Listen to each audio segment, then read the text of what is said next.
Oh boy. How many could name Asia Wilson, who Time Magazine tells me, Ryan, is the woman of the year? Not athlete of the year, but woman of the year, Asia Wilson.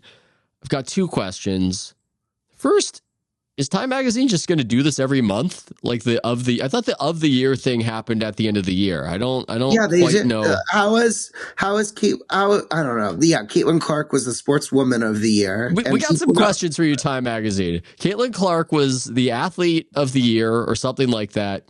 And now Asia Wilson is the woman of the year. How do you become woman of the year as an athlete, but somehow not athlete of the year? We got some questions. We got some questions. Yeah, Time the Magazine. transitive property has that, like, I don't know, or whatever. Sorry, Mrs. Dobek. I don't remember the exact geometric equation here, but yeah, very strange for this. It's nearly March, and Time Magazine has come out with this, and I bring it up because it just seems like it's part of the overall Nike thing with Asia Wilson, and it feels very forced. And yeah, we're getting force fed Asia Wilson because there's this guilt about Caitlin Clark being more popular despite Wilson being objectively more accomplished. And it feels like they're serving her to us as medicine, saying that we should appreciate her more and revere what she does on the basketball court. But I don't know, her personality. I'm not saying she's a bad personality. I'm saying that she doesn't like irradiate to me as being like this like interesting figure that I need to like, okay, she's dynamic and I need to watch her play and hear her talk. It's not, I don't have that type of connection with her, at least not yet. And the fact that they're trying to force feed it to me is making me just reject it as like kind of contrarian. Okay, there's a slight correction here because I'm doing my deep dive research. This is the Women of the Year issue. This is very confusing what Time Magazine is doing. They've got this vaunted award of the year, and now they're doing a Women of the Year. So there are 13 Women of the Year, and they are the 2025 Women of the Year, even though we're just in late winter as this is happening. There's a lot of year left, but apparently these 13 women have really locked it up, and they're presenting these covers of Asia Wilson and Jordan Childs, the gymnast. Look, I think some of this all stands. We've got a lot of questions about the methodology of Time Magazine. You got a lot of questions for you, Time Magazine. A lot of questions for you, Mark Benioff, the man who bankrolls it. But some of what we have said still stands. Doesn't the end justify the means? Like, are we talking about Time Magazine if they don't pull this weird move? They did it. They did it. They're in the attention business, and we're giving it to them. So good job, well played, Time Magazine. Even though we're kind of like making fun of this idea, but do you want to know some of the other 13 women? Last artist. I gotta say, I have a take. This is a bit of a spicy take. I don't even know if I would tweet this take. I'm looking at their 13 Women of the Year, and I'm thinking to myself, women have not had a great year. They are not having a great 2025 in terms of status. I think it is a down year. I think certain years, a lot of famous women crushing it, but I'm looking at this. There's Nicole Kidman, Olivia Munn. Yeah, what did they do this year? I'm sure they've done nice things for charities. Olivia Munn raising awareness about breast cancer. Shout out to her. This just does not appear. This doesn't. Kamala loses, although that's last year technically. Trump, the rise of Trump. Women, man. Kamala one of their Women of the Year? She was not. I wonder if that was a decision. I would have loved to have been a fly on the wall if it was. Oh, man. Imagine sitting in the meetings, plural, because there wasn't just one, about whether to include Kamala in their Women of the Year. And you're that person where you've just got to speak up and just gently sort of speak against. Just gently kind of go, I don't know, we're turning the page, as they were saying, or we're not going back, as the slogan held it. But yes, Asia Wilson, Nike. it does seem like it's infused. A lot of the rhetoric surrounding this cover focused on how she was talking about how bad things were. It's like things are always so bad.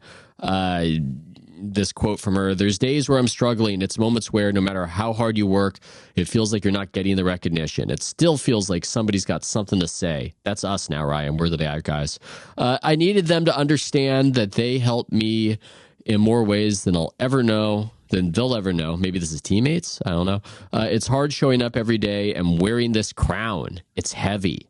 It gets extremely heavy.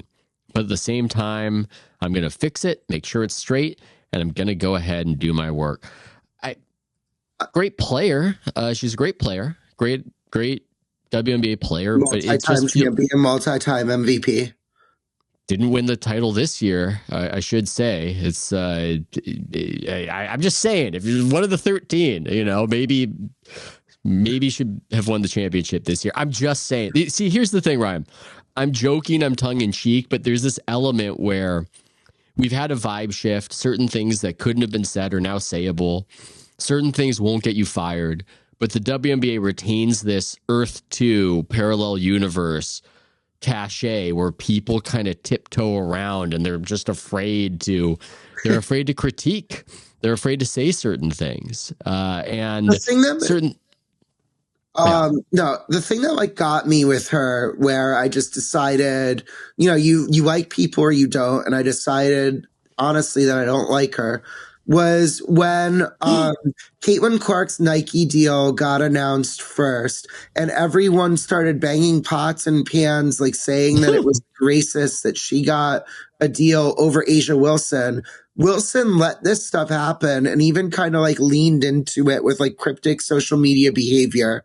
And then like 3 days later or whatever, I don't know how exactly, much longer, her deal gets announced and she has like a signature shoe coming. And it's like, hey, you guys were almost done. You were at the 1 yard line. Why are you letting her take like this type of abuse? And if you wanted to be announced first, why didn't you sign the dotted line weeks ago? Like, you're the one in negotiations that you didn't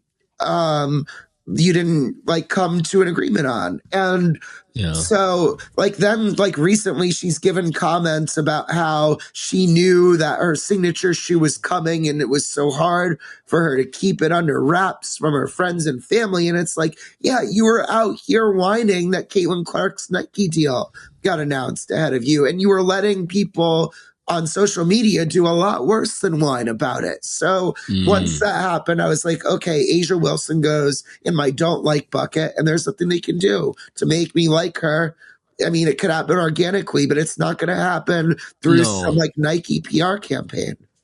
No, there are other things too where it's not even about her in some ways. The analog is Tim Duncan, but Tim Duncan didn't really care about getting more credit. And I think Wilson seems like she really wants more attention. She just really wants more attention, and then she's not happy because she's not getting it. And this is a consistent message she has. She has a crowd on, so doesn't she have too much attention?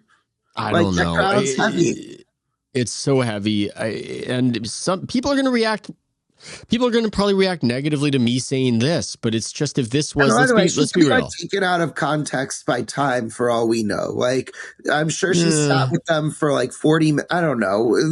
Giving her, maybe they cherry picked or whatever, but she said this stuff in multiple contexts. It's often this message of, I'm not getting what I deserve. I deserve this. I should get that. And it's just, I mean, I don't know what to do with that. It is the problem that athletes have sometimes. I think Kevin Durant has become more likable to people of late, but I think one of the reasons people turned on him is because we look to athletes to make us feel good. That's what we like about them. You're having this experience that we're enjoying vicariously, right? And if you're miserable, and if you getting the brass ring, it makes you even more sad, it makes us sad. We don't really want to interface with that. It's not a charismatic product. And when Nike tries to channel it and turn it into marketing, it doesn't work. Also, it does not she's work like at a all. low post player and like bruising defender. Those aren't the type of like players that are historically marketable in basketball.